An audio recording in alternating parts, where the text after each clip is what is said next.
Heavenly Father, we come to you today with humble hearts, seeking your guidance and wisdom as we begin this program. Lord, we ask that you would bless every person who has gathered here today, and that you would be present with us in a special way. We pray that this program would be a time of learning, growth, and fellowship for all of us. Help us to listen to one another with open hearts and open minds, and to support one another as we strive to serve you in all that we do. Please give us the strength and the courage to follow your will and to use the gifts and talents you have given us to make a positive difference in the world. We pray all of this in your holy name. Amen.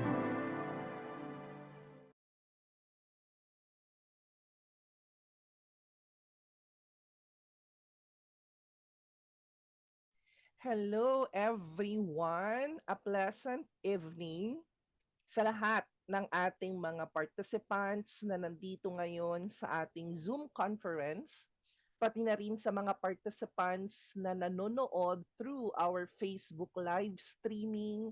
Welcome to another learning session offered to you by Scale Up Training and Development. Sa lahat po ng mga nag-register at naging at present no this afternoon, maraming salamat for investing your Saturday evening with us para makakuha kayo ng mga additional insights, specifically sa ating topic, which is related to human resource.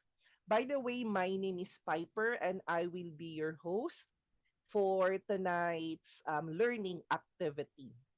So bago ko i-introduce yung ating mentor or resource speaker for tonight, mag-share muna ako sa inyo ng ating mga basic na mga house rules.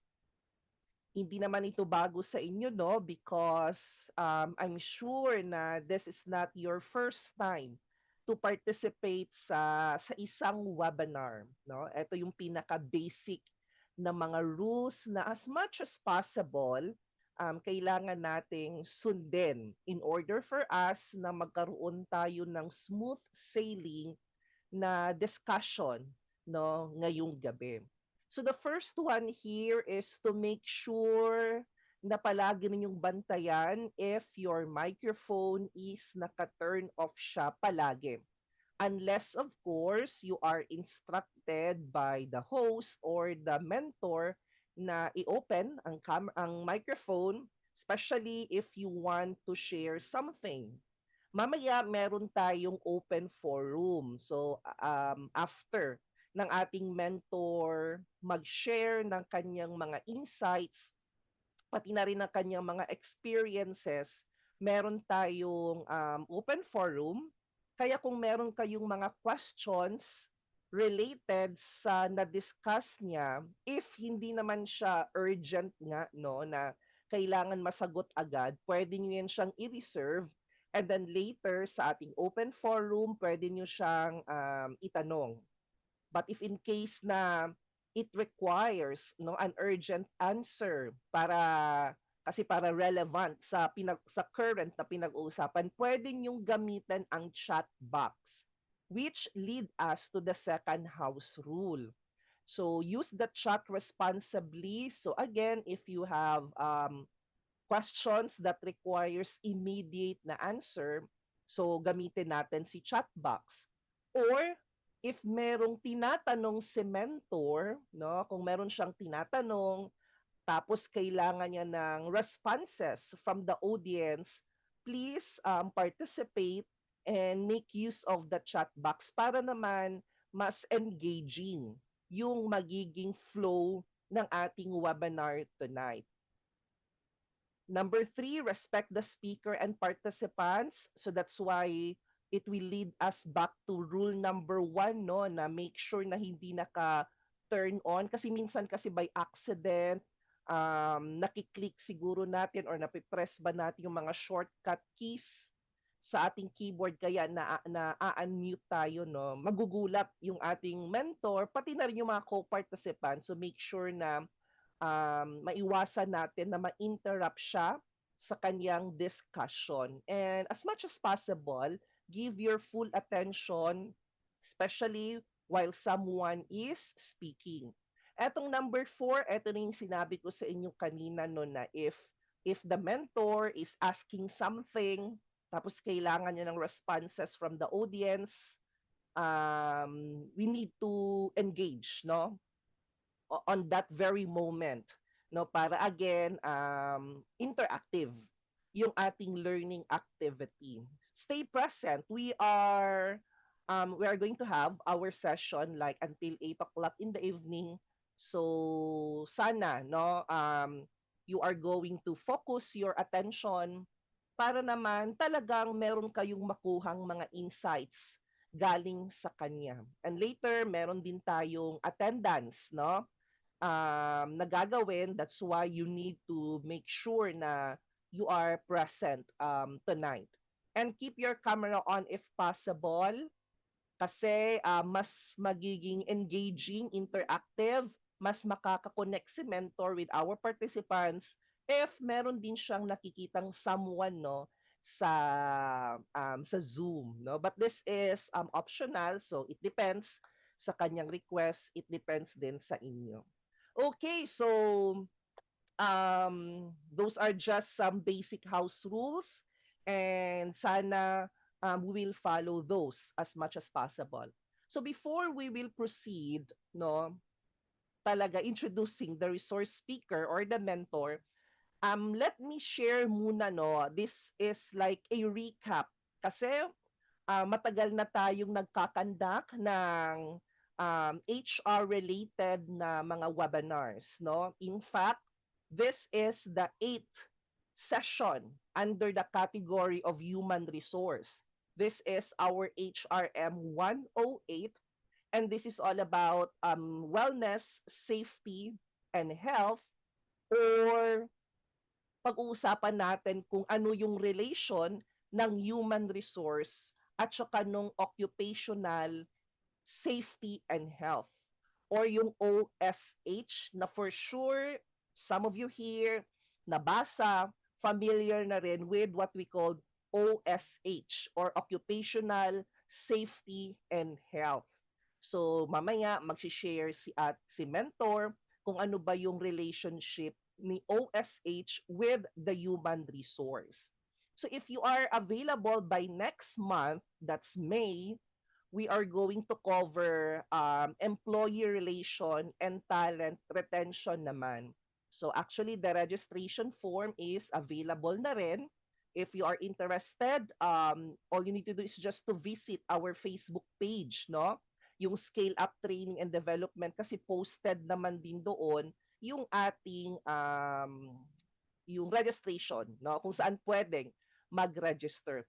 And if in case you are interested with our previously conducted na mga HR webinars, like the HR management, the HR talent acquisition, HR training and development, HR compensation and benefits, HR workplace compliance, HR performance management, at yung HR policies and procedures, if you want to learn from those learning activities, you can also watch them self-paced.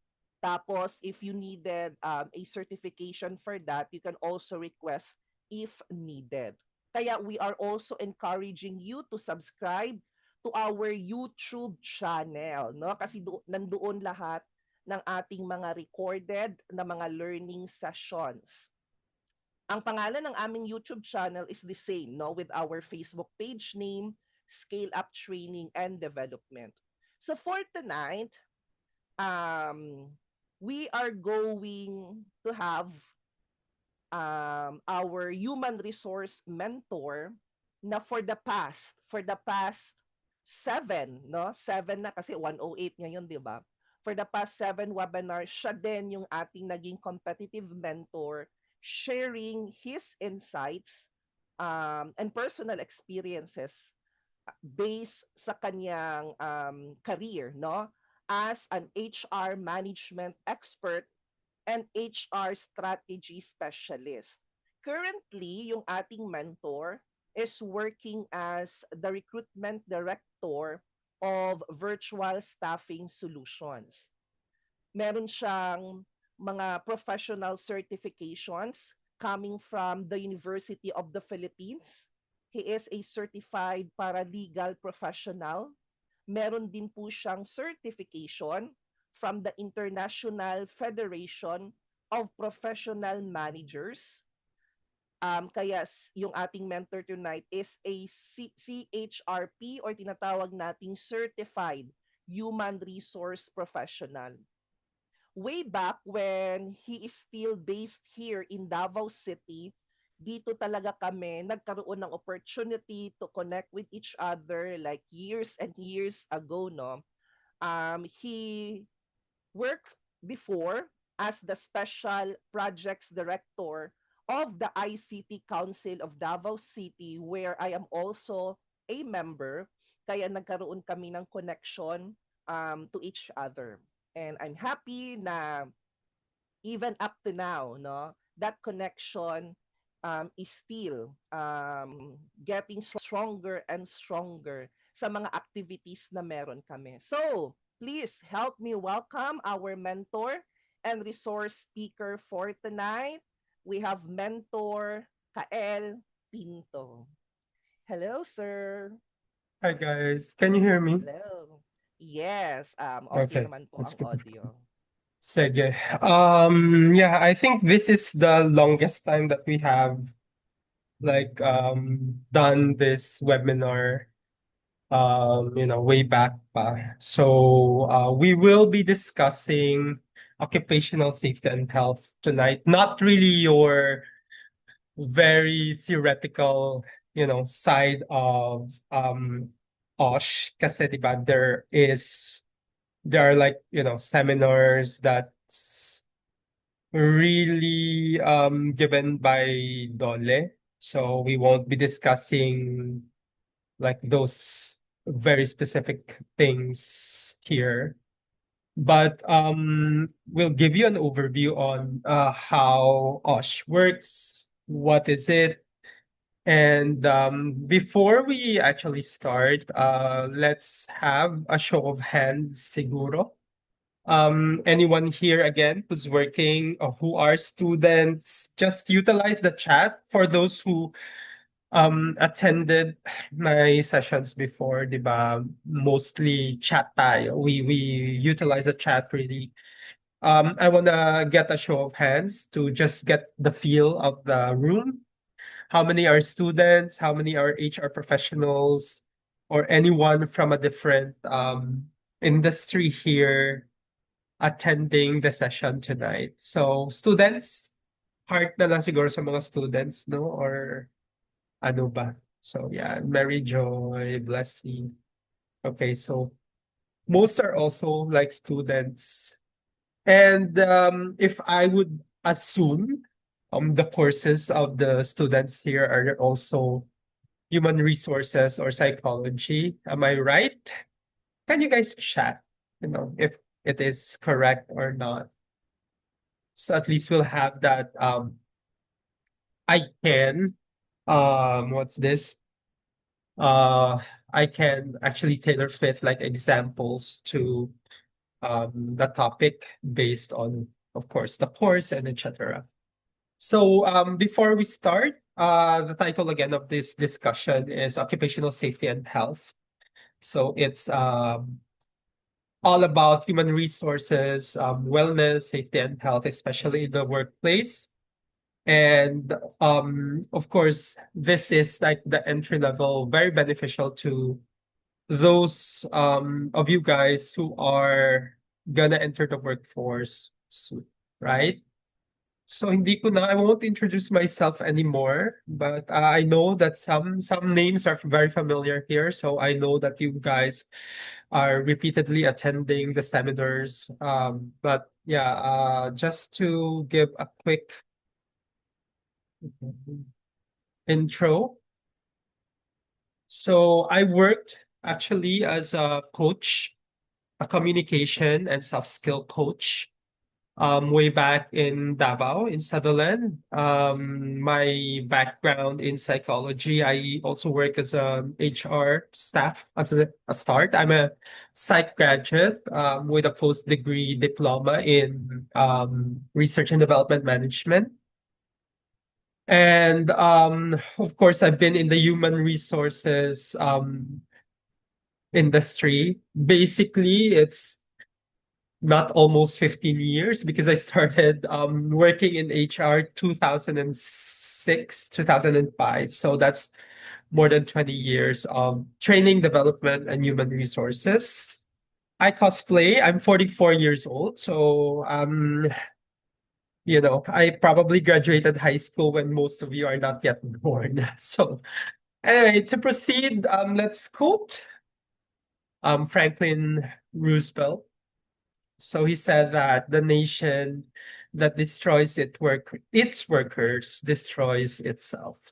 Because, diba, in the workplace, we all know that safety is really the first thing that we need to observe. That's why there's OSH in place to make sure that workplace accidents do not happen, right? And for those who are working, diba, we are very aware that there are drills that's ongoing, fire drills, earthquake drills, just to make sure that people would observe safety in the workplace. But what is it about? Diba? Why is it very important? Why is it connected to how the business will or the workplace will prosper? And also why is it very essential to have that in place? So I apologize again. As early as now, I have my rhinitis is acting up because of the dust again. So you might find my voice very nasal. Just tell me if I get cut off or there's something that I said that you did not understand. Okay? So yeah, let's proceed. So let's start off by understanding the objectives of this lecture.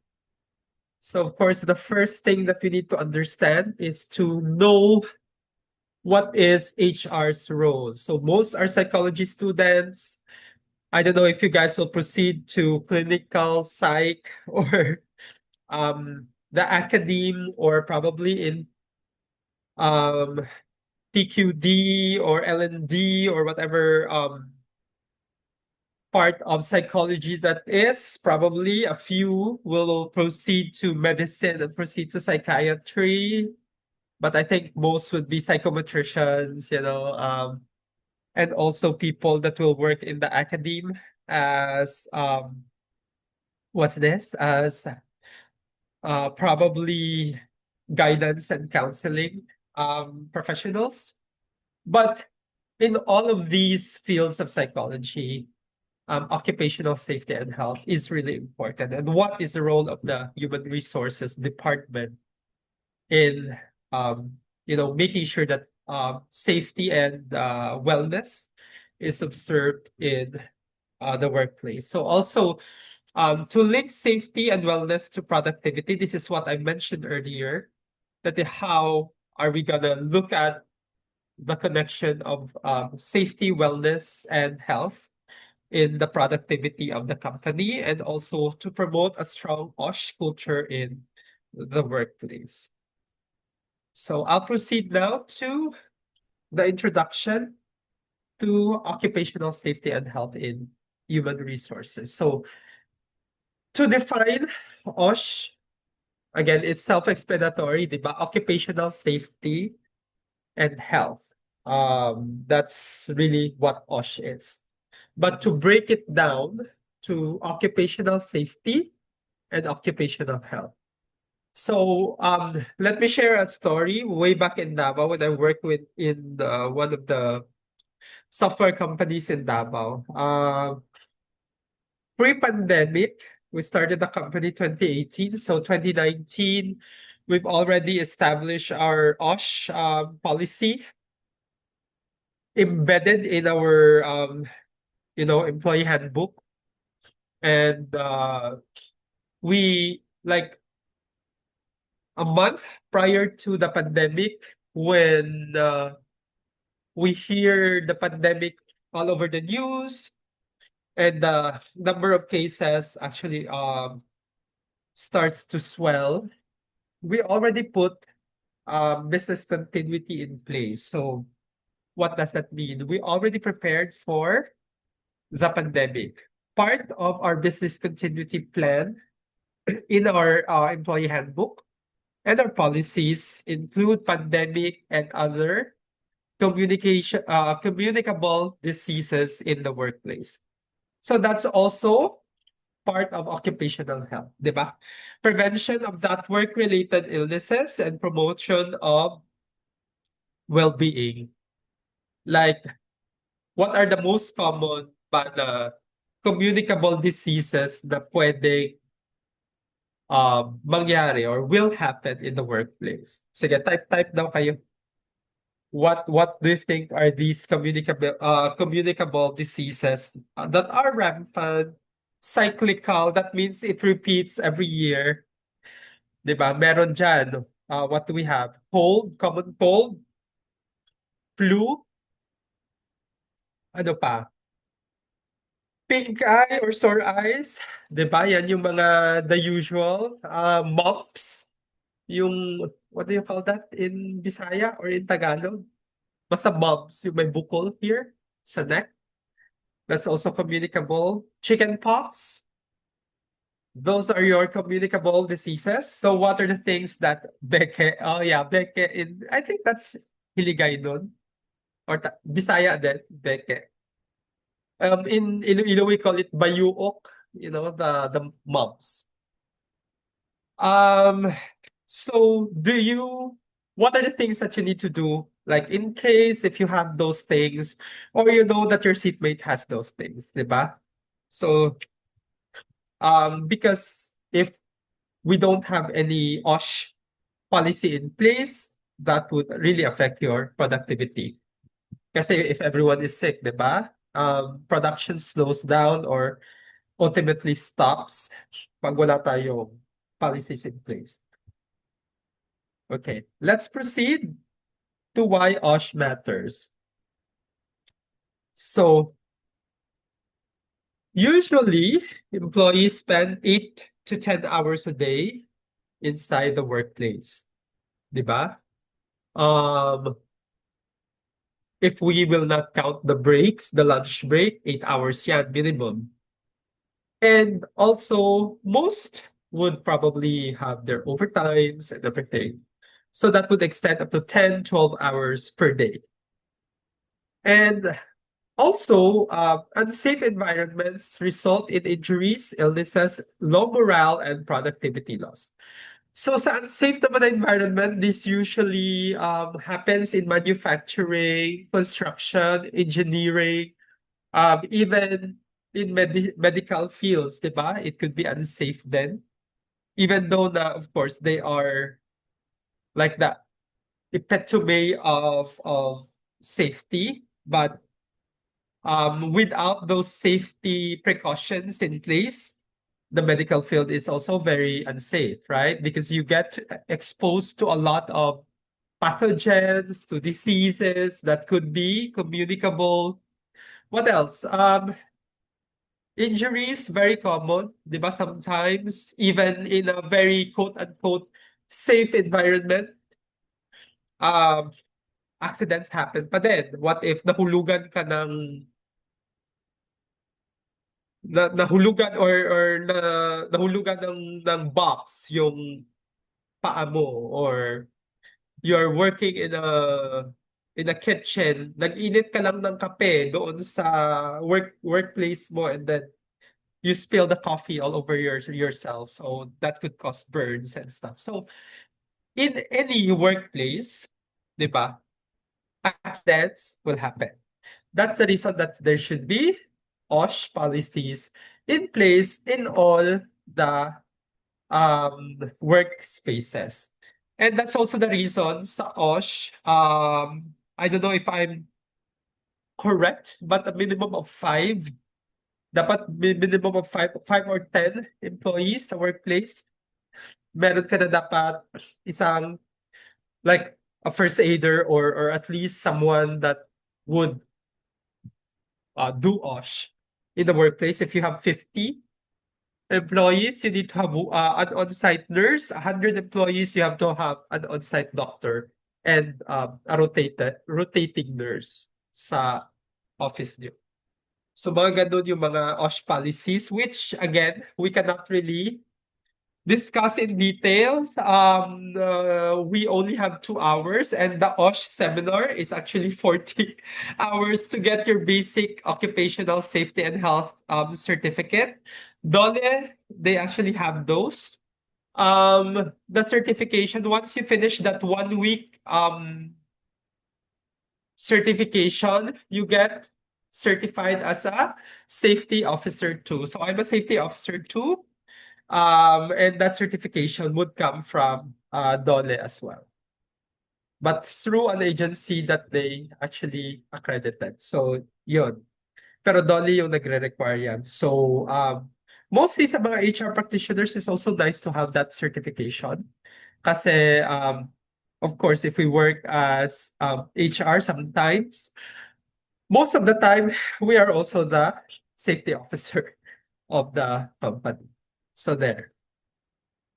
So from the HR perspective, OSH is not just a compliance requirement. It is a people strategy, and it affects directly the engagement, retention, and employer brand. Why? Why do you think that it will affect the engagement, retention, and employer brand now?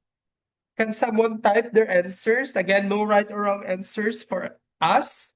If you've been attending the seminar, you know me, I would always ask you questions, and I will, entertain the answers. It's better that you ask questions or you give answers para we can expound on the topic. Kasi if this is just it, I will forget like a lot of things.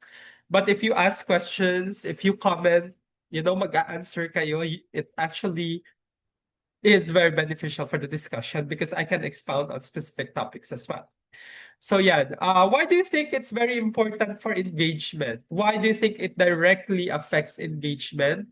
Retention, yung mga tao na magre-resign or hindi magre-resign, and employer brand. Why do you think it is very important for the brand of the company to have safety and health policies in place? Sige daw. I'll give you guys a minute lang. I need to clear my nose, sorry.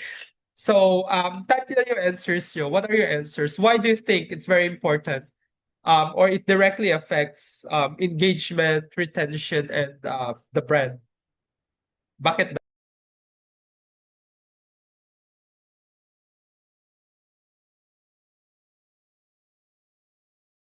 Anyone? Wala talagang answers. We have, okay. Kyla, observing OSH in the company assures employees that the company cares. Correct? Yes. It improves trust and commitment. That is also correct. So if, sige, ito pa kay Anika, it affects the employer brand because when employees discuss the company's health and well-being strategy with outsiders, public's perception, that's also right. And when employees feel safe, magstay sila, which is also correct. So it also just revolved around that. Number one, engagement, di ba? When the company faces a lot of issues with safety, do you think people will still have that motivation and that mindset to feel safe sa company? Siyempre hindi. 'Di ba? It also drains the company's budget. Kasi instead na i-allocate yung budget for engagement, for other events, etc., wellness, madadirect siya to payments for accidents. And, di ba, that affects the budget of the company. Number one. Number two, if the company has the reputation na, oy, may nahulog dyan, patay, mag-a-apply ka pa ba? Di ba? The perception of the public sa company nyo would be negative. If it is a company that has a very well-known na reputation, that most of the employees there are meeting accidents after accidents, like example, Globe or an electric company, tapos most of the employees na-electrocute, nahuhulog sa poste. Do you think a lot of employees or people would still apply? Diba? They would think twice. And then also, if they feel unsafe, like 2 months pa lang na-aksidente na, naputulan na ng daliri, do you think people would still stay? Diba hindi? So that's why that safety and health policy is very important because it's really tied to the company talaga. Okay, so Chloe, yes, I agree. That's why HR's role is very essential because again, they will be usually spearheading the safety policy of the company. Diba? When HR usually implements a lot of stuff, OSH is part of that policy na ini-implement and monitor ni HR. And of course, for aside from compliance, di ba? Kasi at the end of each month, nagre-report sa DOLE if may nagkasakit, may na-aksidente sa workplace as well. Okay, let's proceed muna to the next slide. So what is HR's strategic role in occupational safety and health? So we draft as HR. Under policy development and compliance, we draft and update OSH policies. How often ba shall we update our OSH policies? Every 5 years? Every 2 years? Every month? Normally, it's annual. So we review the past year. Ano yung nangyari? Diba? It's tied to number 2, which is aligning policy, company rules with labor and safety regulations. Especially critical si labor if ito, again, manufacturing, engineering, construction. Yan, very particular si DOLE sa OSH niyan. That's why for construction, engineering, and mga nagbi-build, si DOLE, hindi lang SO2 ang gina-require. They require higher forms of OSH certification for these types of companies. Mga manufacturing, canning, for example, anything that operates heavy machinery, yan, it's a higher form of OSH. You review muna your safety report at the end of the year, at the end of your company's fiscal man yan or actual year. Then you draft and update your policy to address the issues. Pero it's also essential to update the policy or create addendums, nag-a-add ka if DOLE will issue a memorandum. Diba? May mga memo si DOLE minsan that okay, this is an update of an existing memorandum.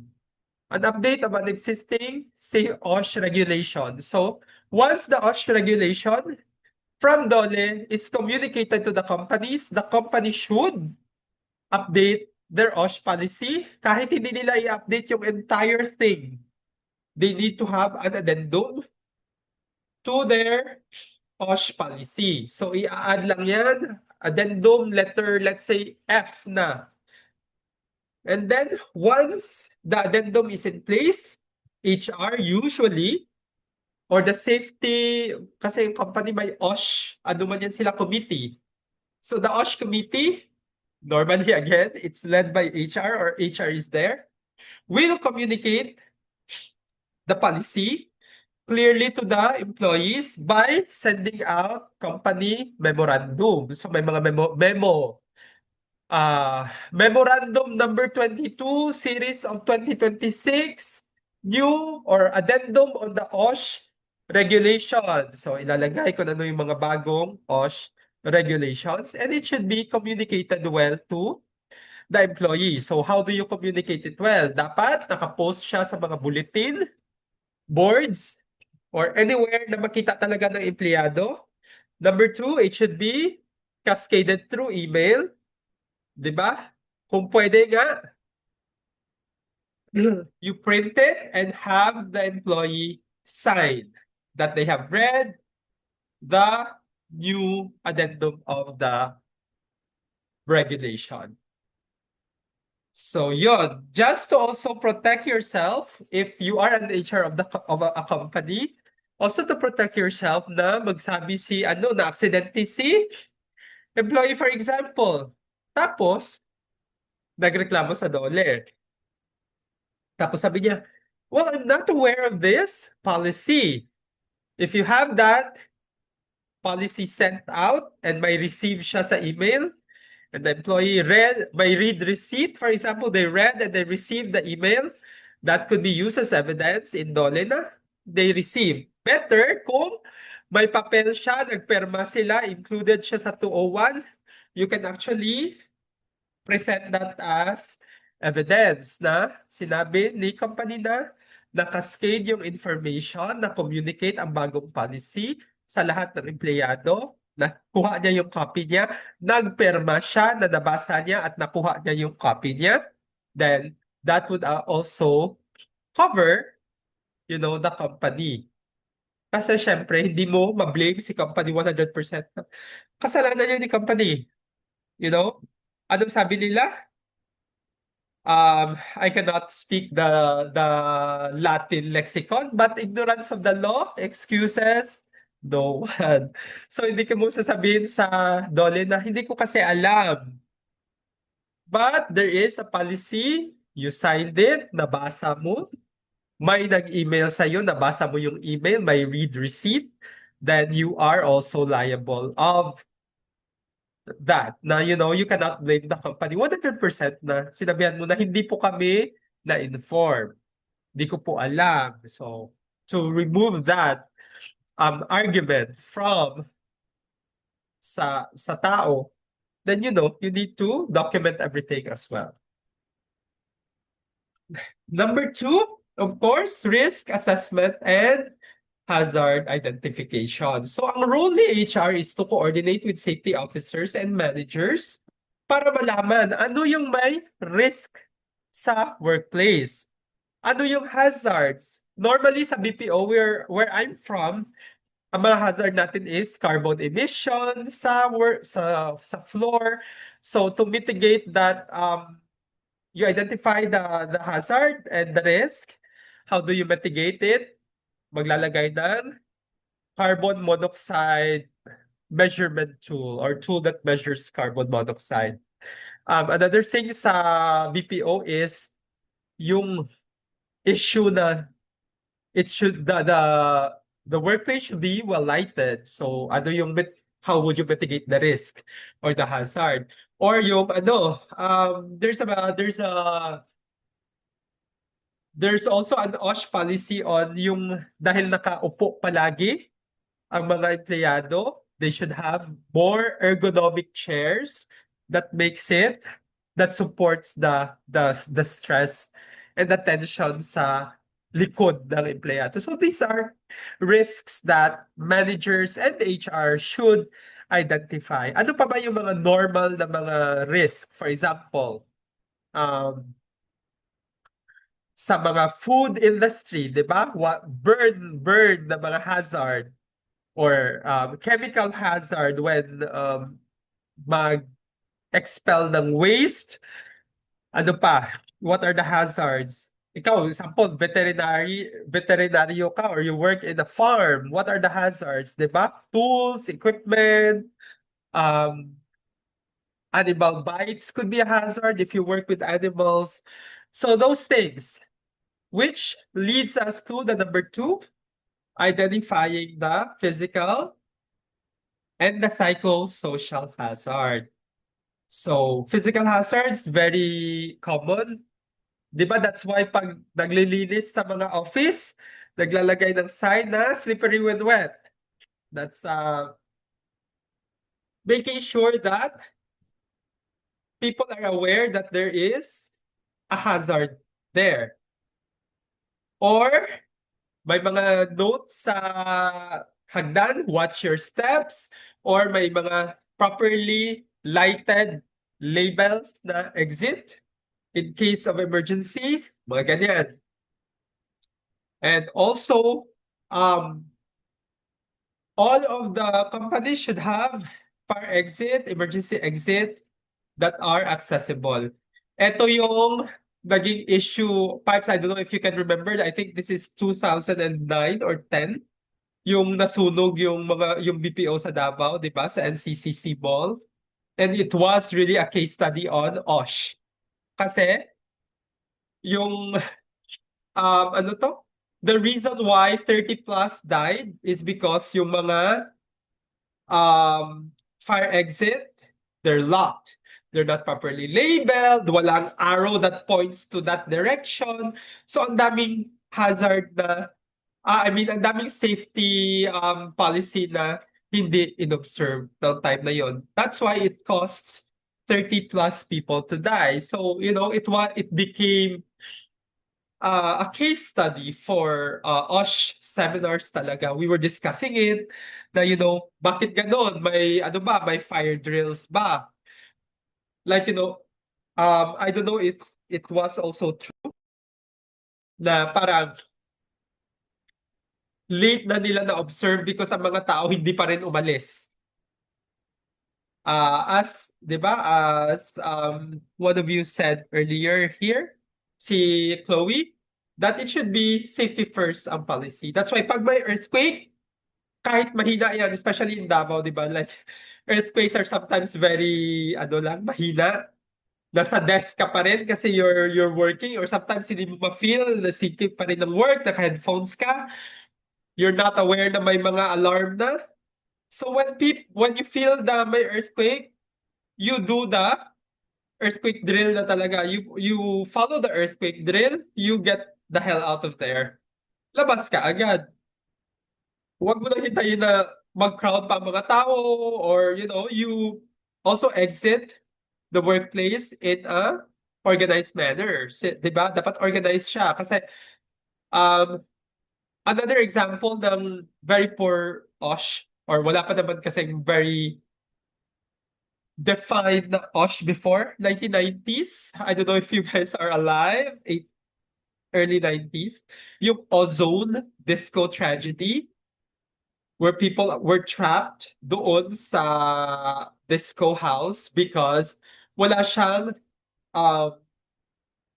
emergency fire exit, and yung doors ng establishment is opening papuntang papasok.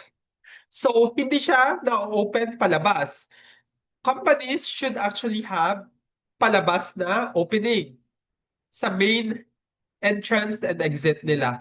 Kasi pag papasok yung opening and people would rush and hindi siya na-open agad, hindi na yan ma-open pag nag-stampede. And that's the reason why a lot of lives were lost during that time. Kasi na-trap sila, hindi na ma-open ang door ng it swings inward. So na-trap sila kasi hindi na ma-open, nag-stampede na sila sa door. So, na-trap na lahat and they died. So, that's why companies are advised to have really wide and clear entrance and exit, and it should be swinging outside. Yan yung ano ni Osh talaga. So, psychosocial hazard, of course, workload, harassment in the workplace, that's still part of occupational safety. And encouraging hazard reporting without fear of retaliation. So, pag may nakita kayong hazard sa work, guys, or even sa school, report nyo na agad sa admin nyo. Kasi, alam nga naman, di ba? Do not fear retaliation. Bakit ka tatanggalin if you report a hazard, di ba? Kasi it would also help the company save money in the long run. Dahil maiiwasan ang accidents, maiiwasan ang nagre-resign, maganda yung ano ng company brand of the company, you know, for people like that are from the outside. Okay, questions muna before we proceed. I-type nyo lang yung questions or raise your hand if you have. Right, tapos na tayo dyan. Questions in like these two? Sorry, my nose is really clogged, so.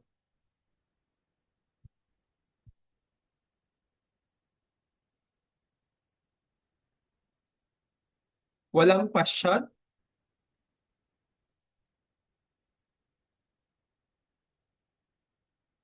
Okay, if there are no more questions, let's proceed to the next one. So training and employee involvement. So there should be safety or orientation for new hires. So part of the orientation process should be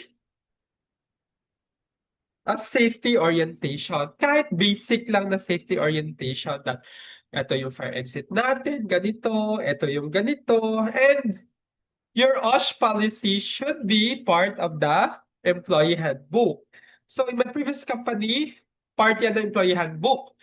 Nakalista dyan saan makikita yung fire extinguisher, saan yung entry and exit points, ano yung in case of emergency, what are the most important steps to do. That's part of the OSH policy and it's included on the employee handbook. Also, regular refresher training. So ano ba yung mga regular refresher training sa mga companies? Normally, these are your basic life support training. Diba? May BLS training is usually conducted by either the Red Cross or the firefighters, yung Bureau of Fire. Nagbibigayan sila ng mga seminars.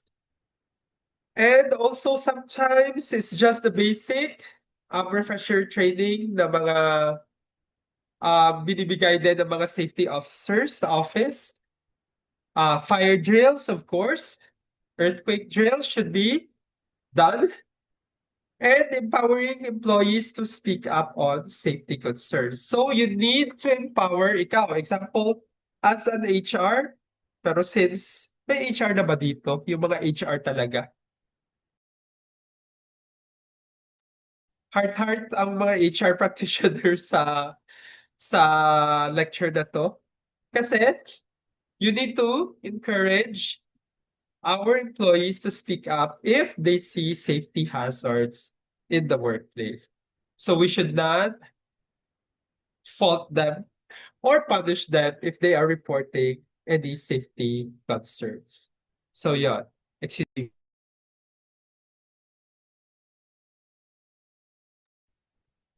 Okay, let's proceed to the next one. Type nyo lang ha pag may questions kayo or raise your hands if you have questions.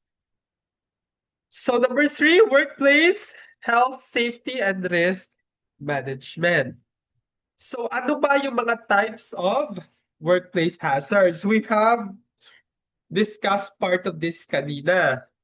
So physical, machinery, noise, poor lighting, eto, this is very common sa mga companies. Machinery, normally wala naman. Pero unless you are working in, again, manufacturing, construction, engineering, machinery sa mga BPO, the usual na mga offices, wala naman masyado. Except PC siguro, looking for open wire, hazard sa fire, mga ganun. Noise, of course, if your company is located sa mga highway and walang noise insulation, so could be a problem. Poor lighting, of course, is your station well lighted ba? You know that it simulates enough ba yung white light sa workplace mo? So those are the questions for physical hazards. So, chemical and biological exposure to harmful substances. Ano yung mga trabaho na meron dito? Sige daw, be. What are the jobs and the occupation na ma-expose ka to chemical and biological substances na harmful? Could be saan? People working in laundromats, fast food chain, hotels, could be in research, mga chemists, um, food processing, those things, di ba? Ito yung mga dapat natin tingnan are cleaning staff, like especially in hotels, di ba? Ang titingnan natin dito, enough ba yung PPA natin? Do we have adequate safety gears? Agriculture, correct, yan. May mga ano ba sila? PPA, di ba? Yung mga ano nila, mga safety, welders, may mga goggles ba? Earphones for manufacturing, are the chemical properly labeled? Are the ingredients they use, hindi pa ba expired ito?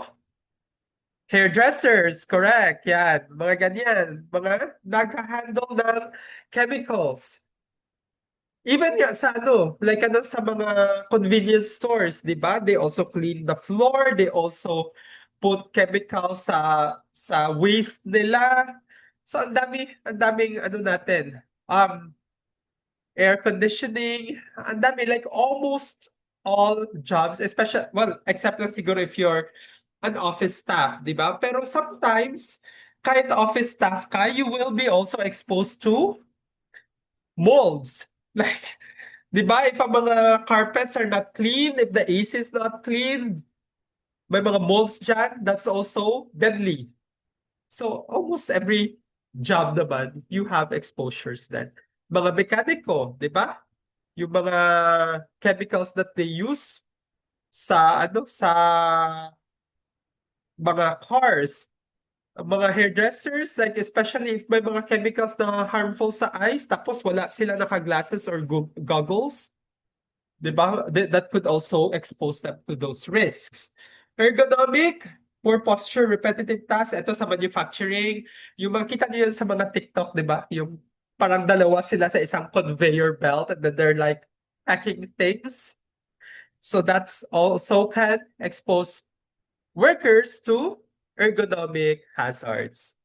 Kahit sa office lang na simple, di ba? Yung mga BPO, poor posture, di ba? Like, if the table is really high, tapos naka-turtle posture ka, which is really bad to your back, that's also part of an ergonomic hazard. Or repetitive na mga tasks, yung yun yung sabi ko kanina, nagpapack, LBC, nagpapack, same lang na mga tasks on a daily basis. So that could also expose you to ergonomic hazards.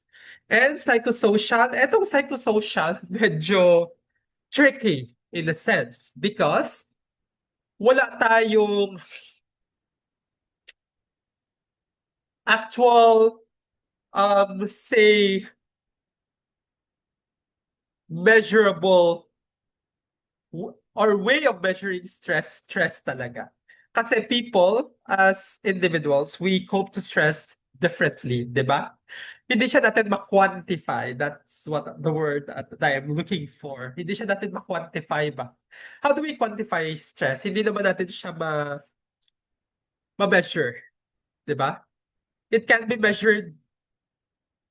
It can be measured by its yung connected na mga symptoms, high blood pressure, migraine, um, pwede naman siya ma-find out like through psychological tests like anxiety or depression, pero hindi siya talaga natin ma-measure yung stress talaga.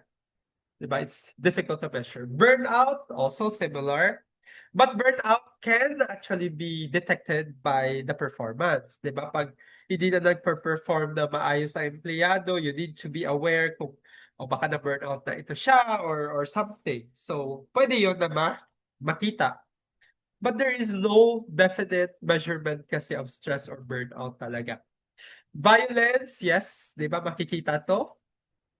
It could be oral na harassment or something na like abuse if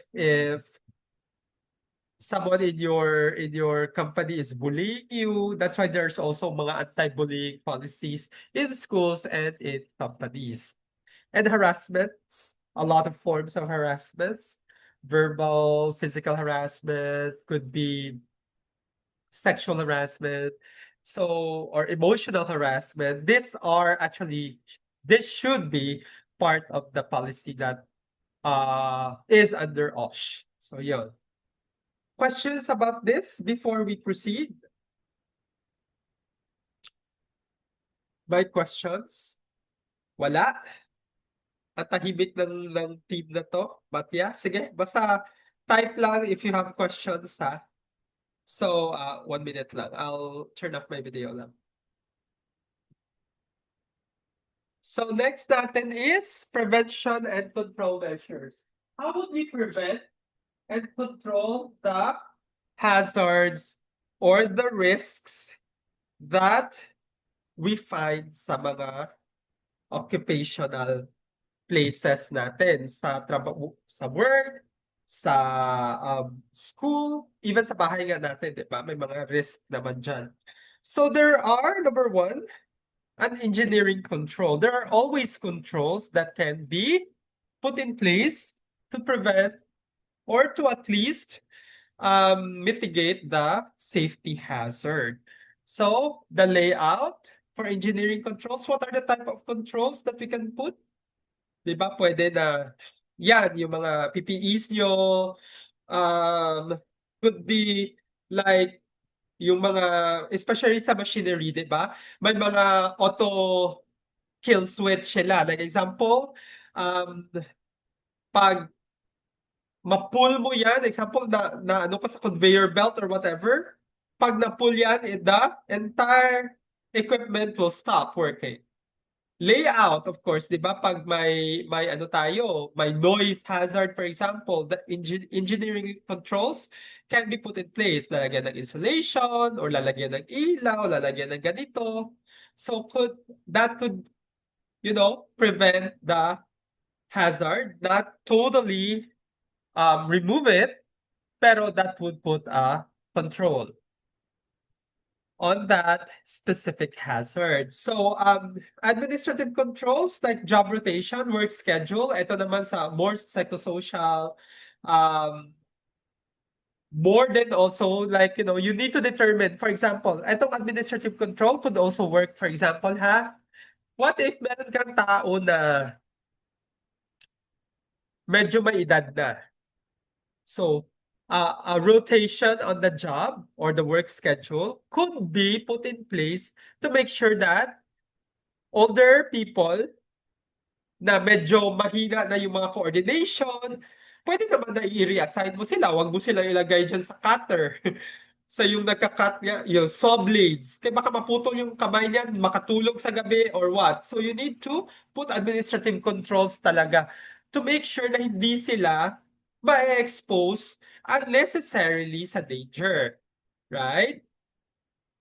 Um, Also, like yung mga psychosocial naman na part of the hazard, like pwede mo silang bigyan ng rotation para hindi repetitive and boring yung trabaho nila. So like example, 'di ba, even in Jollibee, I worked in Jollibee before nung kabataan ko. It was summer job 1997. I don't know if you guys are alive na 1997 or 1998. I think. Basta, I worked sa fast food and sa Video City before from 1997 to year 2000. So imagine. I know most of you hindi pa kayo pinanganak doon. You're still somewhere dark. So, nung time na yun, burnout ka talaga. So what the management did sa Jollibee before, niro-rotate kami every like 2 months, 3 months, magro-rotation kami. So for example, now nasa pantry ako, I do soft serve. So trabaho ko is mag-refill ng mga soft drinks, mag-refill ng soft serve, yung ano yun, yung ice cream ni Jollibee. Ita-transfer nila ako sa fryer. O, yan na naman yung trabaho mo. Fryer ka na naman. Or doon ka sa what do they call that? Yung dining area. Mag-mop ka doon, maglinis ka ng mga tables, magbigay ka ng ketchup. So they rotate you para hindi ka mabore sa ano, and also to train you sa lahat ng aspects of the job, 'di ba? Even sa amin naman, like, for example, in my team, there's a recruiter that's handling technical recruitment lang. So everything na technical, siya yung nagre-recruit, IT, etc. Pero we observe, like, nababurnout din sila. So what we did, i-rotate mo talaga sila, give them something more challenging para at least mas spark na naman yung motivation nila. Ay, okay, pa medyo mahina ako sa side na to, sa part na to. I'll try to learn this and I'll try to be good at it. So that's one administrative control. One lang yan kasi there's a lot naman that you can put in place. PPE, make sure that people have PPEs, especially yung mga hazardous na mga work. And ang mga PPEs na ito, they also have standards. Hindi lang na bili ka sa Temu or somewhere na, okay, ang gloves na to, pwede na to. Tapos pag handle mo ng chemical na tunaw, diba? Or yung mga goggles na binili mo dahil gusto mo makasave, tapos nag-aano ka, naggagamit ka ng mga drills and everything, then may isang bubog na pumasok, na tumama sa eye mo, may goggles ka pero pumasok pa rin siya kasi, di ba, substandard ang PPE mo. And PPEs are very, di ba, everyone experienced COVID, right? So what if yung mga PPE na yan could not protect you? Di ba? Siguro, kung substandard yan, most of us would really have COVID if hindi tayo naging careful. And, we made sure na standards talaga yung ginagamit natin ng mga face mask, may goggles pa nga before, di ba? Nung kasagsaran ng COVID. Ako before, when I go out, mag-grocery ako, pag uwi ko sa bahay, wash the hands, take off the clothes, throw it sa labada, ligo, then change. Even yung mga binili ko sa grocery, with a wipe ko yan, ng wet wipes or alcohol. Hindi naman yung food, pero yung packaging niya ba? Kasi you don't know, everyone is like touching that as well. So, yun yung mga, ano. So, sa work naman, may PPE man dyan. Like, di ba, in case of like emergency, merong mga vest. That's required sa mga companies, ha? Dapat may safety officer, merong mga whistle, may first aid kit, may vest na may luminous na color sa likod. So that when you walk, kahit sa dark, makikita sila yung mga reflective na mga vest. And the safety officers usually wear this during drills kasi sila yung mauuna. They need to open the exit. Then mauuna sila and direct people where to go. So yan, dapat they know how to use it properly and it should be the standard. Industry standard siya. And also safe work procedure and clear instructions. So dapat yung mga equipment, yung mga machinery, should have instructions printed and posted doon mismo sa work area na yun. 'Di ba? Even nga yung mga, ano 'to, microwave oven, sa office namin meron yang instructions kahit everyone knows how to use it, 'di ba? But there are instructions na naka-post diyan, pati sa areas where fire extinguishers are. There should be instructions na visual din. May visual na instruction with like nakasulat kung ano yung gagawin. Pull the cord, mga ganyan. Aim the nozzle. So, dapat nandyan yan. And it's also printed on the ano. Pero the use of equipment, for example, meron talaga yung instructions dapat, especially sa mga manufacturing, ano, in case of emergency, pull mo, press the red button to stop the machine, mga ganon. So it should be clear, it should be readable, and it should be posted in the workplace as well. So there. Questions muna, guys? Parang ang dami na nating pinag-usapan. Di ba questions kayo? Wala naman. May mga managers dito or people who are handling teams pala sa ating crowdsourcing. Meron? Managers, supervisors? Wala? Okay, so lahat pala tayo dito on our own. So anyway, okay, sige. So the next one, again, guys, just type your questions sa, mas better kasi na may questions para we can also, ano. So, emergency preparedness. Okay, so fire safety drills. Kailan tayo nagagawa ng mga fire safety drills? Pag may fire, sir. Diyan lang tayo gagawa ng fire safety drills pag may sunog. Normally, may standard si company, I mean si Bureau of Fire nito, twice a year usually. Pero minsan may mga companies that they do alternate fire, earthquake. So every quarter may drill sila. So fire safety drills should be put in place. Make sure that there are safety officers who know what to do, and the employees should know what to do during fire. You know, in case of fire emergency. Dapat naka-included yan sa handbook nyo. May mga emergency preparedness dyan under sa OSH ninyo na policy.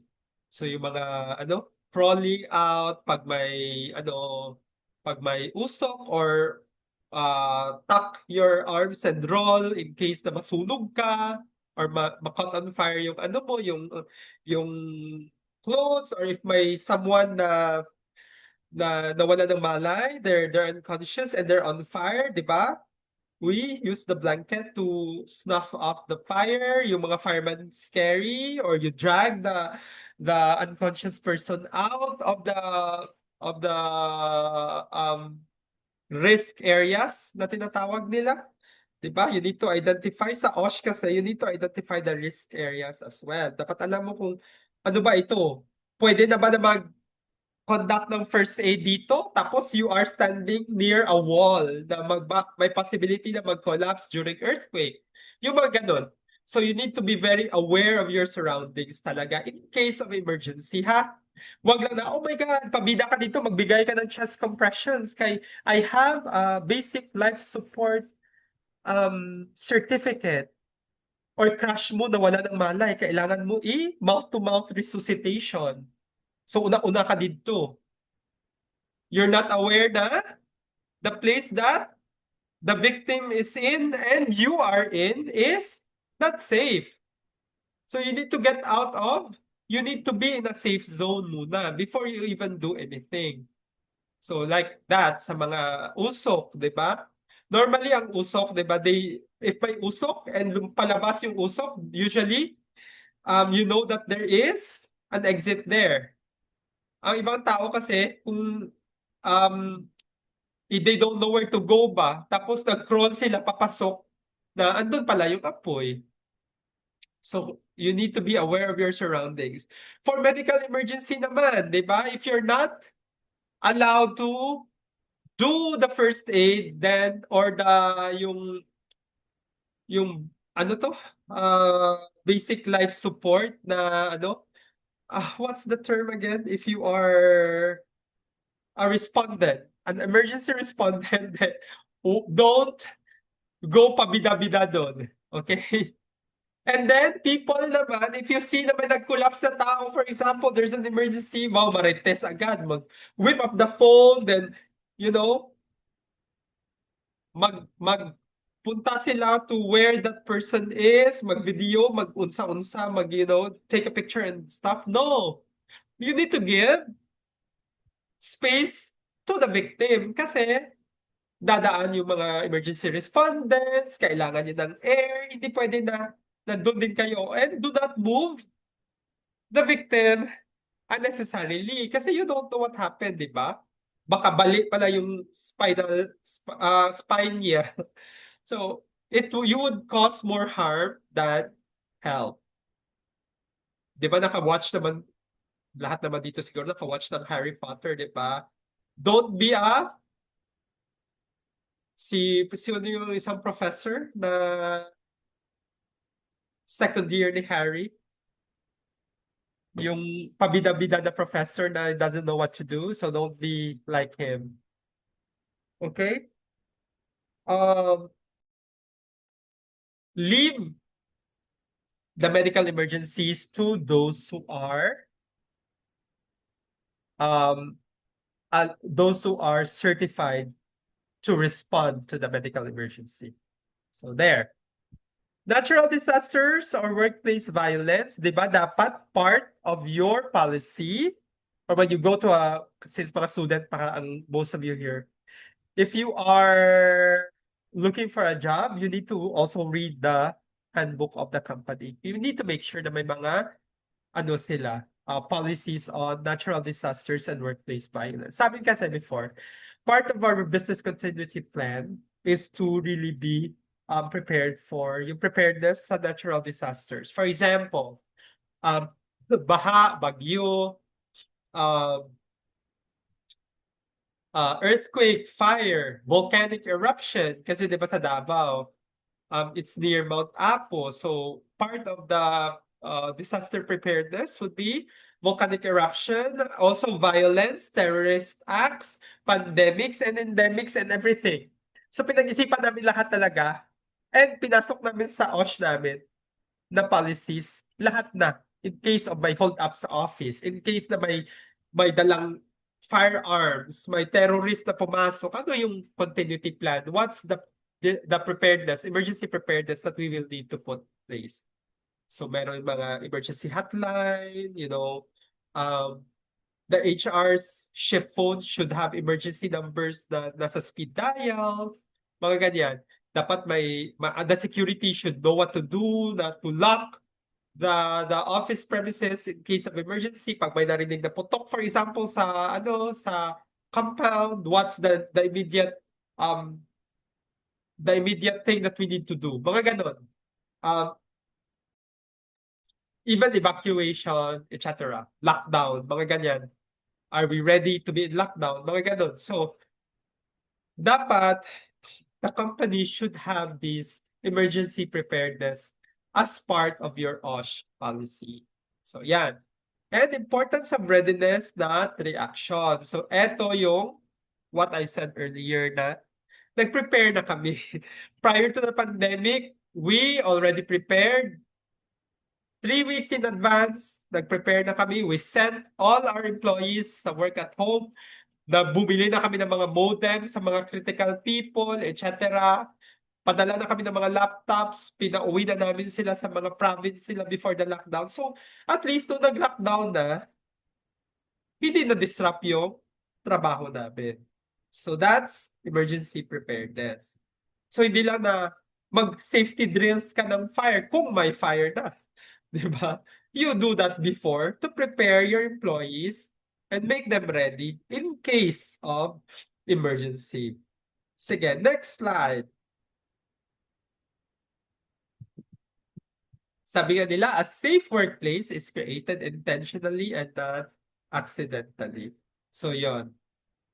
So, we create a safe workplace. intentionally. Kasi 'di ba, hindi naman accidentally lang na naging safe siya. There's accidentally may ano siya, may risk, may hazard. That's accidental. Unless intentional siya na sinunog ng isang empleyado o company, 'di ba? But creating a safety workplace kasi or upholding as the safety in your workplace is always intentional, 'di ba? Hindi naman yan accidentally safe na kayo. It should be the management's top priority to put the employees' safety first. So yeah. Employee wellness and maximizing productivity. So eto naman, we need to understand workplace wellness. And of course, eto, when we say wellness kasi 'di ba ano yung pumapasok sa ulo natin?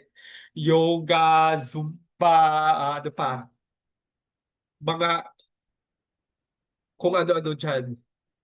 But we need to understand also that workplace na wellness, hindi lang siya physical health. So it's not just making sure na ergonomic ang chair, making sure na ano siya, well lighted yung workplace.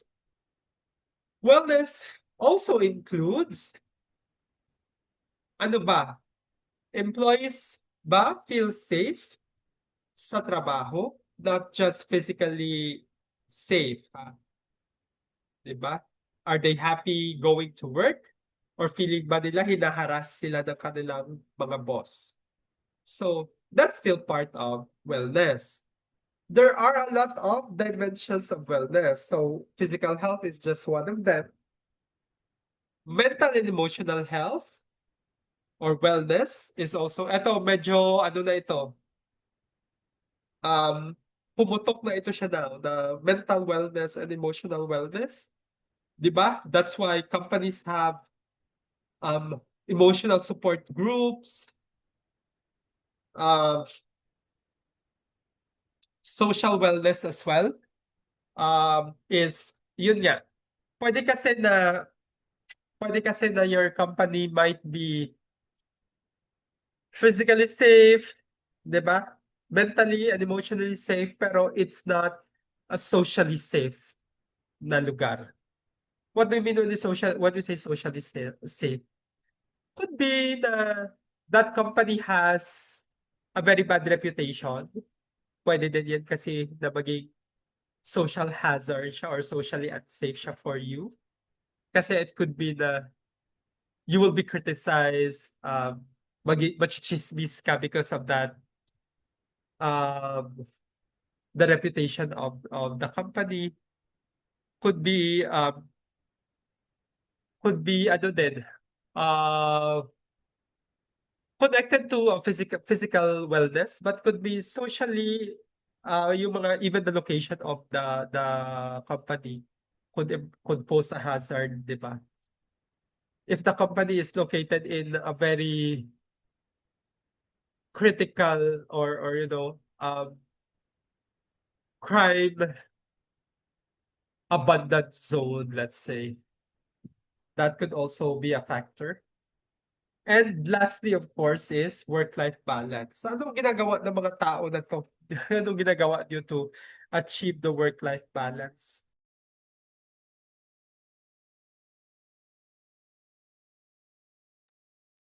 This is always what I advise my employees before.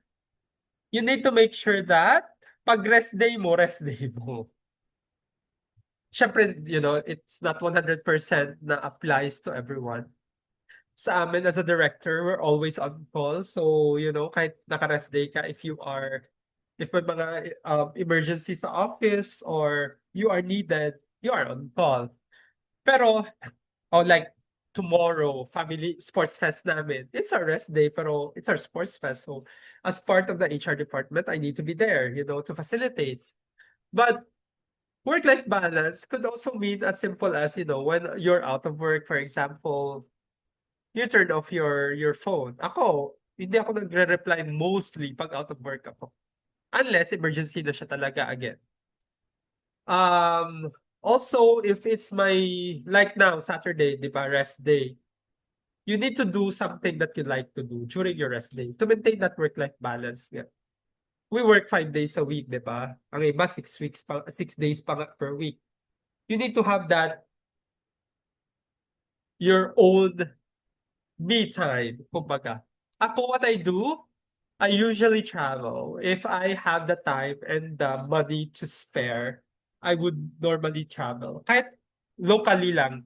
When I was in Davao, I would drive to Buda or somewhere, Magmati or Jensen or wherever, drive lang just to chill, overnight lang, camping, go to the beach, dala ng tent, tulog sa tent, gising, uwi, just to recharge. 'Di ba? It's something na kasi ibang tao, 'di ba, they're so tired, 'pag rest day nila tulog lang, hindi sila lumalabas.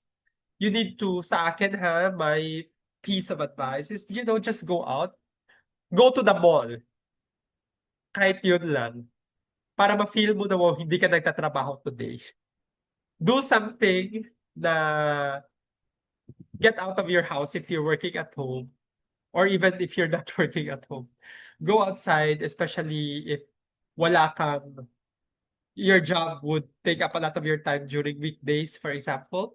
Mag-jog ka, go to the mall, watch a movie, kain sa Jollibee, whatever.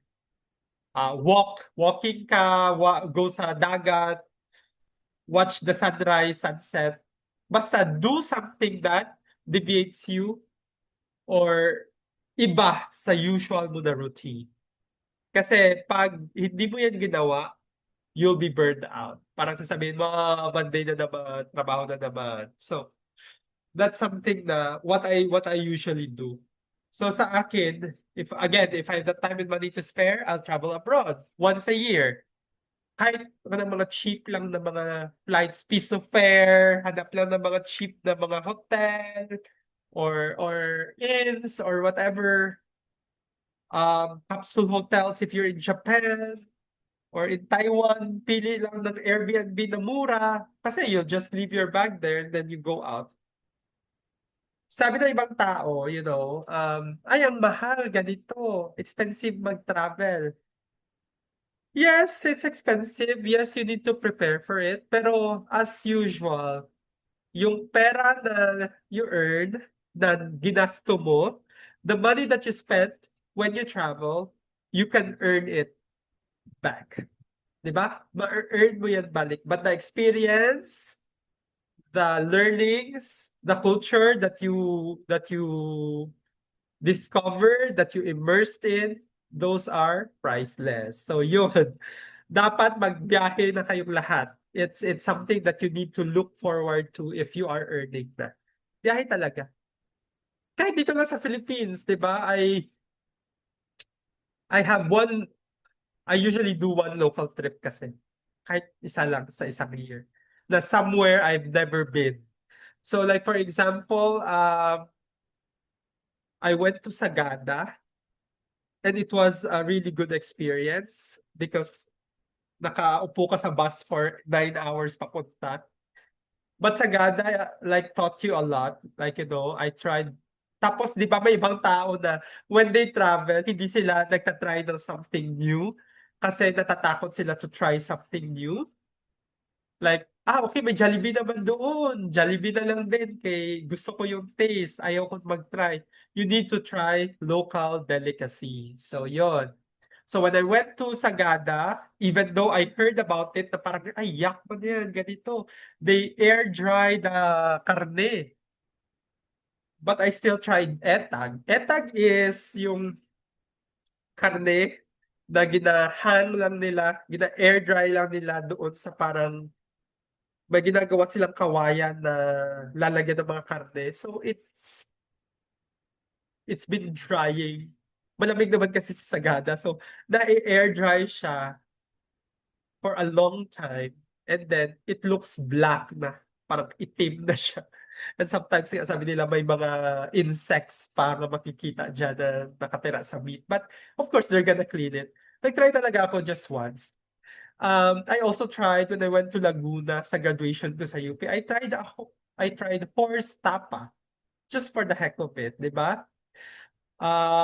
Or try to eat raw horse meat in Japan. Mga gano'n na mga bagay, guys. Or even dito lang, like, you try something na tinitinda nila sa mga ano nila, mga stalls. Go local ka talaga if you are traveling. Kasi it's something that na-experience mo na parang hindi yan siya, you cannot pay for that experience and exposure to culture. So yun yung ano ko sa inyo, yun yung advice ko sa inyo for work-life balance talaga. Do something different. Be crazy sometimes. Especially mga students ito, oy. 'Di ba? You've been in school. I hope you are working hard for your degrees. Pero outside school, you enjoy naman. Do something crazy like, backpack ka, punta ka somewhere, mag-bus ka or ride the bus. If you don't know the place, get lost sa mga lugar na yan. Ask people kung saan ka pwede sumakay. Ano ba yung maganda dito? O ganun. You need to experience that. Kasi, pag nagtrabaho tayo, di ba? Especially if we are supporting our families, which happens all the time, yung attention natin, andun na siya lahat to support families. Send our sisters and brothers to school, um, pay the bills, pero, dapat magtira kayo sa sarili niyo. That's really my advice para hindi kayo ma-burn out. You need to enjoy your life while helping other people. Who says na hindi pwede, di ba? Who says na hindi pwede mag-enjoy kasi tinutulungan ko pa yung parents ko, tinutulungan ko yung family ko. No. Kung may safety first ang companies, dapat kayo, you need to also have me first. Kasi pag nag-bug down ka, pag nagkasakit ka, pag you're emotionally stressed, hindi lang physically stressed, emotionally stressed, it will affect the productivity of your productivity and it will affect your family as well. So yun lang. So me first, bahala ka na kung if you're the type na, okay, God first, then me. Dapat me ka din. Kasi you need to take care of yourself to take care of others. 'Di ba? You cannot give what you don't have. You cannot give out happiness if you're not happy. 'Di ba? You cannot be caring to other people. You cannot care for other people if you don't care for yourself. So yan lang talaga yung thoughts, ng seeds of wisdom that I can give you guys based on experience, ha, as a breadwinner. Kasi my family is not well off. My dad is a tricycle driver. So, magkano naman yung kita ng tricycle driver? So, my mom is a sidewalk vendor. So, nagbebenta talaga kami sa sidewalk. We sell not bananas. Guava, grapes, yung mga plastic bag during Christmas, or yung mga, gift wrapper, gift bags. Yeah, we sell that during December. So, I studied and I graduated because of scholarships. So that's why I really enjoy. Tapos pagka-graduate ko, like the day after graduation, may trabaho na ako. I look for a job as an HR staff sa isang nursing review center because I need to help my parents send my sisters to school. So hindi kami talaga, we're not well off. Ngayon lang that I have cars, I pay for houses and everything. Naging director ako, but this is not kumbaga a shortcut. Isa din yan sa gusto ko i-inculcate sa mind of all the millennials here. I mean, the Gen Z. Kami palang millennials. Types tayo palang mga millennials, mga Gen Z pala ito sila. Or Gen Alpha if we have younger people. Success kasi is not immediate. 'Di ba? We work for it. I started as sa Jollibee. I work my way up talaga sa corporate ladder. If you want to be in the corporate ladder, ha? Kasi, di ba, success is not equal to everyone. You cannot tell someone, oh, you're not successful because you don't have a master's degree, you don't have a PhD, you're not working in a company. No, you cannot measure other people's success na equal kayo. Kasi they could be entrepreneurs, they're successful in their own way, 'di ba? You don't impose your success as a measure for other people's success. Everyone is successful in their own right, 'di ba? It's not a race, nga sabi nila. It's not a marathon. You move at your own pace. Success is not equal sa lahat. People can find, you can say people na, ano naman siya, na plain housewife siya, hindi na siya successful. No. 'Di ba? You cannot impose your success sa others. So, but success is a constant work. Hindi yan siya darating lang na, oh, successful ako.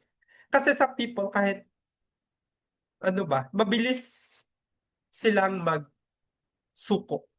They surrender really fast. So, it's not something that it should be an attitude that as early as now, you need to get rid of that. Na sumusuko ka. Sa onset pa lang ng problem, susuko ka na. Mental and emotional strength is really required to be successful, 'di ba, in life. Not just sa ano ba, yun nga, 'di ba? Like we put it in business perspective. Pag nalugi ka first time, may ibang tao susuko na eh. No, this is not for me. Probably not for you, pero 'di ba? Try pa rin. It could be a temporary setback, minimal setback. Nalugi ka, yes, but it's not the end of the world, 'di ba? As long as you're breathing, you are able to bounce back, kumbaga. So yan din yung sa atin sa HR, especially mga psych dito.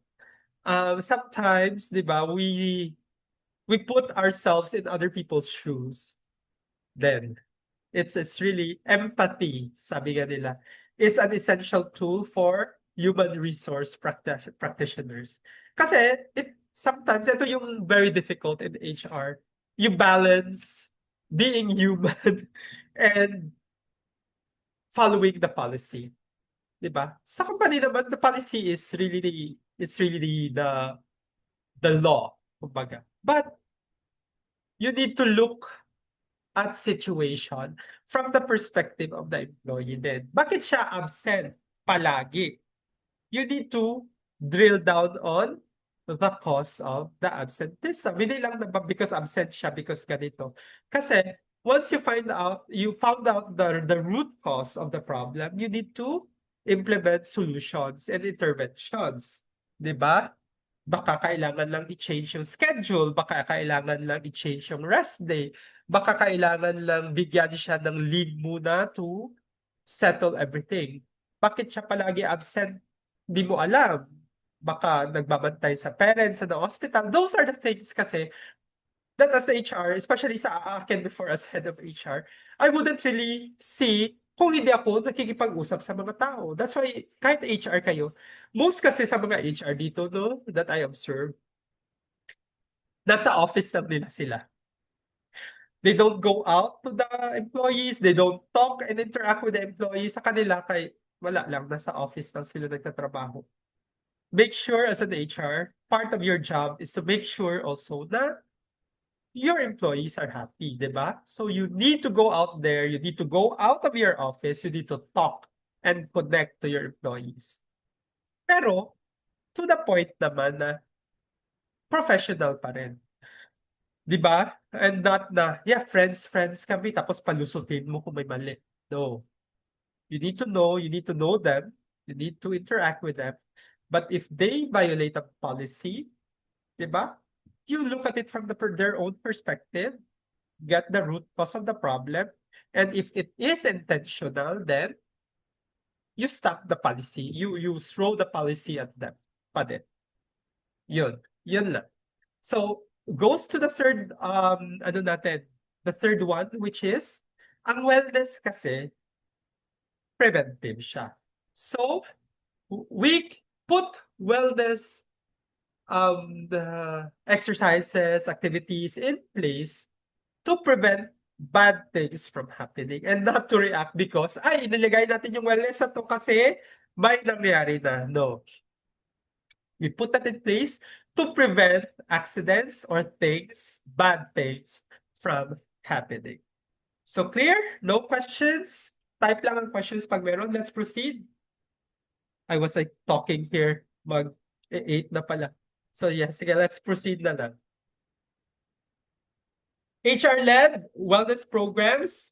So number 1, health awareness campaigns, di ba? Ito, we can see this sa mga bulletin board. If there's like hepatitis awareness, breast cancer awareness, all the awarenesses na campaigns, HR yan yung nag-uuna. So if may mga World AIDS Day, World ganito, sila yan yung tayo yan as HR. We need to lead those wellness programs. Mental health support and stress management, that's why in our office, kasi we're faith-based na company. So sa company namin, meron talaga kaming company chaplain, which nagiging, ano siya, advisor ng mga empleyado. He's like the guidance sa company. So chaplain siya, he's a pastor, so people would go there if they have problems, talk to him. That's our support group. And we also have like yung mga peer counseling, we also implemented that. So before, not in my current company. Flexible work arrangements, eto medyo tricky kasi there are client-mandated schedules. Hindi naman natin ma-flex yan. But what HR can do is to study the movement of the rest days or the approval of leaves. Kahit kasi, or shifts if possible, di ba? Pero normally, mga 8 to 5 or sa amin sa BPO, work starts at 9, for example, 9 to 6 lang ang company na sinusupport namin, we don't really have a choice, 9 to 6 siya talaga. Pero what we can do is rotate the rest days or the tasks. So yun. Ergonomics and fatigue prevention. So ito, yung mga chairs, this is more engineering, the mga controls, chairs, fatigue prevention, meron kami mga ini-initiate. Oh, well, now, yung meeting ko, I actually told Piper that I might be late because I had a meeting. I actually talked to Anytime Fitness kasi we want to get them as our wellness partner sa office namin now. So we discuss ano ba yung mga kailangan. So magpapazumba ba kami sa office like every 2 weeks? Or ano ba yung magbibigay ba kami ng discount sa mga gusto mag-gym? Ano ba yung mga activities na pwede namin ilagay to make sure that may work-life balance yung mga empleyado namin. And employee assistance programs. So before, in my previous company, we actually give like subsidy, a wellness allowance. Bahala na ang empleyado kung anong gagawin niya sa wellness allowance na yan. I-gym ba niya? Mag-enroll ba siya sa Zumba? Or whatever. So we actually give them assistance like that. So if you're HR and you have the power to influence the policy, it's also nice to have. Next. Wellness, productivity, connection. So healthy employees, of course, would have higher energy and focus. So syempre, di ba, pag healthy mga empleyado natin hindi sakitin, they would have more energy when they come to work. They're more focused, make less mistakes, take fewer sick days kasi pag hindi healthy,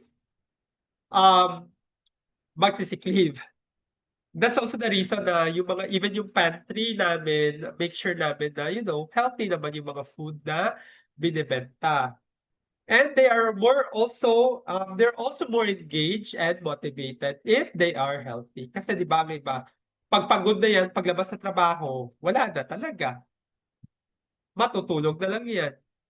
Pero pag ang empleyado mo healthy, they would still have time to do like, mga extracurricular sa office, for example, may mga Zumba classes, magjo-join yan. Or may mga activities sila na, mga team building nila, magjo-join yan. Kasi, yun nga, more energy pa. Poor wellness leads to Burnout. Ito, burnout. Very, ano ito? Very evident ito sa mga big companies. Like, that's why we have like, policies that we would look at our employees as people. Hindi sila numbers or robots lang na, kasi mabu-burnout yan. Pag nag-burnout yan, it will also lead to presenteeism. What they say, they are there present pero wala. Yung lutang, nakalutang sa air. They're like in front of their camera, they're like drones na nagtatrabaho lang pero they're not present mentally. And that could also cause, di ba, accidents or or more mistakes sa work. And also high turnover. What do we mean when we say high turnover? Of course, pag um, magre-resign ito, ang mga tao na to. Okay, next. OSH promotion and safety culture. So, importance of OSH promotion. Policies alone do not create safety. Siyempre, pag may policies in place, sino ba yung nagbabasa ng mga policy handbook dito? Raise your hand daw. If na-memorize nyo yung mga handbook nyo, siyempre hindi. HR nga, hindi din memorize yung handbook eh. Because it's really a lot, di ba? It's like a lawyer, di ba? The lawyers, they don't really memorize the law. They would have, even kahit specialty yan nila, hindi din nila ma-memorize yan. The labor code is like 2 books na ganito kakakapal. So when we studied our paralegal sa UP, hindi naman namin ma-memorize yan. But we know that there is a provision in the labor code na ganito siya, but I cannot memorize the RA, for example, Republic Act. Ano yan? Ano ba yung official name niyan? I can memorize it, di ba? Unless na yun talaga yung specialization mo. Even ako, like I focus on labor law when I was studying then as a paralegal person in the UP Law Center. Pero hindi ko pa rin siya memorize. I still have my cheat sheets. Pero alam ko nandyan siya. Alam kong ganito siya. But I cannot memorize kung ano siya. Ano provision yan. EO, ano ba yan? RA, ano ba yan? Diba? We just know lang na it's the Data Privacy Act of 2012. Pero I forgot na kung RA, ano yan. So, a lot kasi. Madami kasi yan sila. So, you just know it's there. You just know that this is the provisions. Pero, hindi ko na ma-memorize kung anong RA yan. Kasi, hindi yan parang it's there but nobody is really looking at it. Yun nga, show of hands daw kung sino yung mga nakamemorize at nakamemorize sa mga handbook nila. Siyempre, not everyone, di ba? Awareness, consistency, and visibility are critical. That's the reason why we post the memorandum, we post the policies, we send out emails to make sure that people are aware that this policy exists. We are consistent in implementing the policy and we punish kung sino yung mga hindi nagpa-follow ng policy. We need to be consistent and ensure to the people na, di ba, pag hindi nyo i-follow to, there are consequences.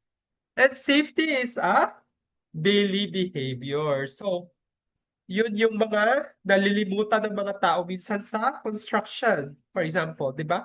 They go to work, walang PPE, walang helmet, walang vest, walang boots, nakapaa.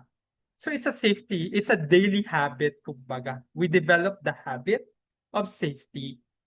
Hindi lang siya na, ay, okay, reminder lang. Or, okay, kung feel ko lang siya isusuot ko. That's not the case. It should be a daily habit. Effective OSH promotion strategies, of course, safety orientation and toolbox meetings, especially if your industry is into, again, maraming safety hazard. Posters, digital reminders, and safety bulletins. You need to have a safety bulletin at work. Sa amin kasi meron before, may safety bulletin, may reminders, we have posters in bulletin boards as well. Safety weeks and team campaigns, ito yung mga meron kami nito lately. What was the latest that we have? Parang eye care week or something. Pero eye care, it's mata. So like nakalagay ang policy, ano yung mga controls that we put in place. Employee recognition for safe behavior. Like, normally in construction engineering, meron yan sila if zero, sa po 1 year na zero accident ang isang company, they award someone the OSH, the safety officer or the manager of a specific team na walang accident. So may mga awards yan. And peer-to-peer safety accountability. This is usually in manufacturing or in engineering construction. You pair people, like you pair both pair na nga, both.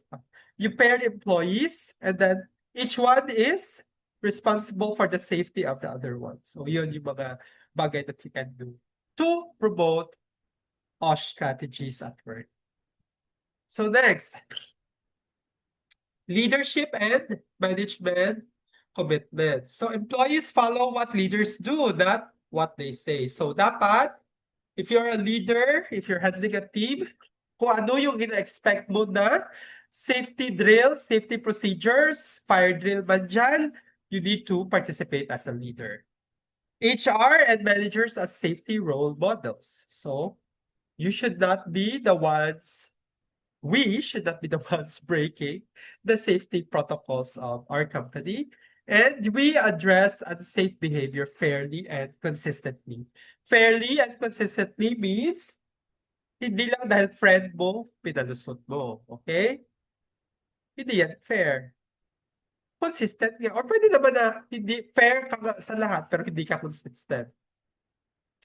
Pag kahit nakita mo na, kasi paperwork na naman ito, ayoko. So you're not being consistent. So it should be fair and consistent at the same time.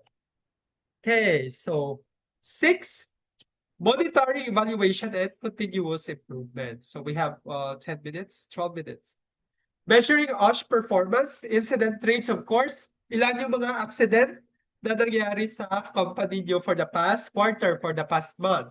So we can measure the effectivity of the OSH performance or our OSH policies if there are 0 accidents in the office. For example, that means our OSH policy is working. Absenteeism and sick leave trends. Pag may pattern na naman ng maraming absent sa specific day, ganito. If the OSH policy is in place, then that means is effective. Pag wala or reduced ang ating absenteeism. Training completion, normal naman ito, di ba? We send out training, learning and development or training department, yung magsisend out yan ng mga modules or training programs or ilan ba yung nakakomplete na mga OSH policy training ninyo, ilang percent, that is a performance measurement strategy as well. And also employee feedback on safety and wellness, if you can and should have surveys on OSH. So dapat mag-send out kayo ng surveys like let's say every quarter, na-follow ba yung OSH natin, may mga nakaligtaan ba kami, ano yung suggestions nyo. That could also be part of our measurement of the OSH performance. Next, continuous improvement, learning from incidents and near misses. So pag may accident or incident sa office, we need to learn from that and improve our controls in place. Regular review of OSH and wellness programs, as I've said earlier, this should be done kung kaya every year. Okay? Dapat meron talagang review. Effective pa ba ito? Nag-work pa ba? Baka meron ng mga policy, baka meron na tayong controls na mailagay. That's way better than what we are doing right now. Adjusting strategies based on workplace needs. Kasi ang OSH mo could be effective for 10 people or 50 people. Pero 100 naman kayo ngayon. Effective pa ba yung OSH policies mo? Effective pa ba yung engineering controls mo? Kasi madami ng tao. And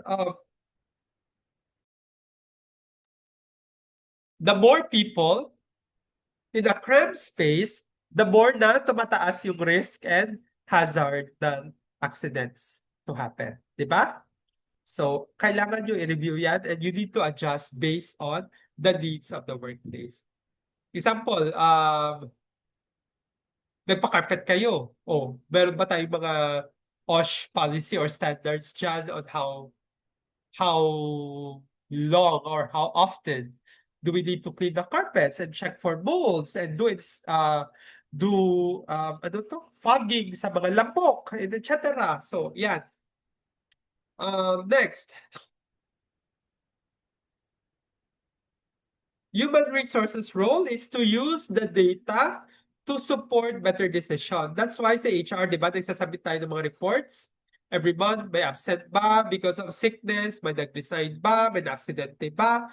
And we need to submit or to discuss those findings to the management to impose or to suggest better na policies or OSH policies. And also turn lessons learned into preventive actions. Okay, we missed this. Ito na yung nangyari.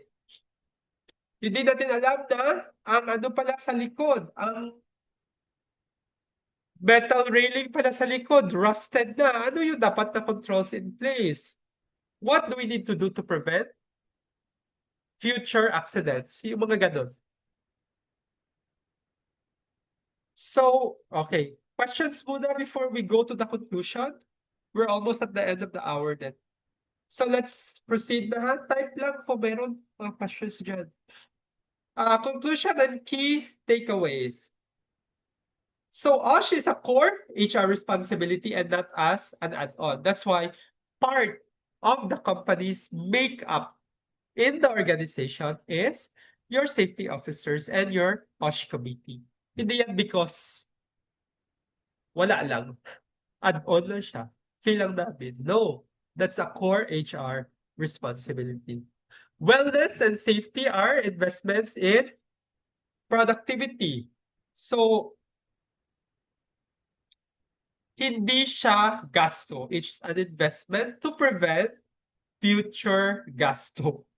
Promotion and leadership commitment build safety culture. So, if your employees see that their leadership, the people on top, their leaders, yung mga VPs nila, are committed to build a safe environment at work, then it creates that safety culture. Your employees would feel safe and would feel that they are well taken care of if the leaders are promoting health and wellness at work as well. And also, continuous improvement keeps OSH relevant and effective. As I've said kanina, di ba?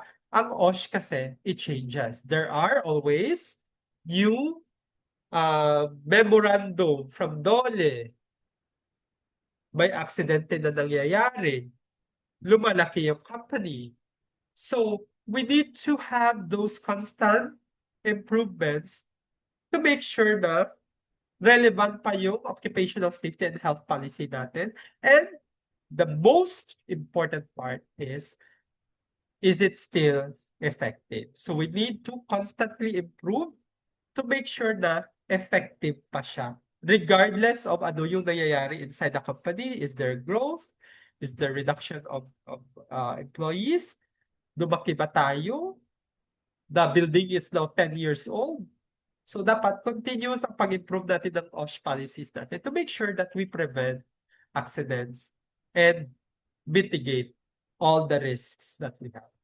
So I guess pipes, that's the end of that. But let me leave you this. Henry Ford, kilala niyo naman si Henry Ford, di ba? He pioneered yung creation ng mga cars sa US. So he said, quality means doing it right when no one is looking. So eto, that just means na yung OSH or occupational safety and health is actually should be done kasi it improves the quality of work ng empleyado natin, di ba? So it's meaning it should be done right regardless of may tao dyan, wala dyan. Safety and health and wellness should be observed anytime within the company, regardless kung may nakabantay ba o wala. So I think that's it, Pipes. Any questions, guys, before we wrap this up? Pipes? Okay, so we are now on the last part of our webinar tonight. And mag-open forum na tayo. So to those na merong naka-reserve na questions, no, in regards sa ating discussion earlier with Mentor Kael, this is now the right time for you to ask questions related to wellness, related to health, no, and safety, specifically sa ating workforce or within the workplace. And then while waiting sa ating questions, if meron, no, I will give additional instructions na rin para hindi masayang yung time. So nakikita naman ninyo sa ating screen, meron tayong QR code na pwede ninyong mascan. Tapos, in order for you, no, na makapag-attendance sa ating learning session this evening.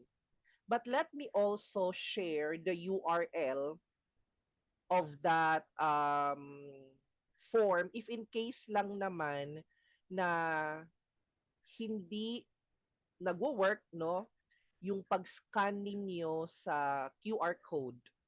So let me put that one here sa ating chat box para to those na nakaka-encounter ng problem. Ayan, so I already chatted that one, no, sa ating chat box. You can make use of that link or you can again scan the QR code for your attendance tonight. So, if you still have questions, no, pwede pa naman tayong mag-cater. Baka merong gustong magtanong, no, sa inyo. I hope na with the inputs shared to us by our mentor and by our resource person, magagamit ninyo yan in the future. Kasi baka majority of the participants here, hindi pa sila employed, no? They are still students. In the future, if magkakaroon na kayo ng employment now, at least as early as now, alam ninyo kung ano ang dapat meron sa workplace ninyo. Kaya kung merong mga kulang na mga policies, procedures, or systems related to occupational health and safety, at least pwede yan ninyong i-recommend to the HR department para at least magkaroon, no, ng protection yung ating mga employees. Okay, so since wala na tayong mga questions, no, na nare-receive, I believe everything was explained well. Nakarelate din sila totally with the explanation, with the given realistic and true to life, no, na mga examples ni Mentor Kael. So that's talagang masasabi natin, no, na with the examples, with the scenarios na nasi-share niya, 'di ba, mga realistic na naranasan niya talaga, kaya we can prove na talagang the insights about occupational health and safety na na-share niya talagang nangyayari din in real life. So with that, guys, wala naman tayong questions, no? I believe pwede na nating i-dismiss ang ating webinar on HR Wellness, Safety, and Health tonight. Meron pa tayong dalawang remaining webinars for the month of April. So meron tayong administrative related na webinar this Tuesday. This is all about the essential digital skills for administrative assistance. And for Thursday, that's April 30, meron tayong records management, to be specific, efficient data management and organized record keeping. So if you are still interested to participate on the two remaining webinars for the month, pwede pa po kayong mag-register. Okay, so that's it. Maraming salamat, Mentor Kael, for your time tonight. No? See you again on our future HR-related webinar. And thank you as well sa ating mga participants who participated live for this Thank you, session. guys. Thank you very, very much. So that's it. Have a great weekend. Yeah, ay, tama. No, Saturday. Ako nga, nakalimutan ko na Saturday na pala. Tama pala. So enjoy your weekend. You Bye, can everyone. You can still be productive for the rest of the evening. Keep safe always. God bless you all. And remember, we are your scale up partner. Bye, everyone. Thank you po. Thank you so much. Thank you so much po. You're welcome. Thank you as well.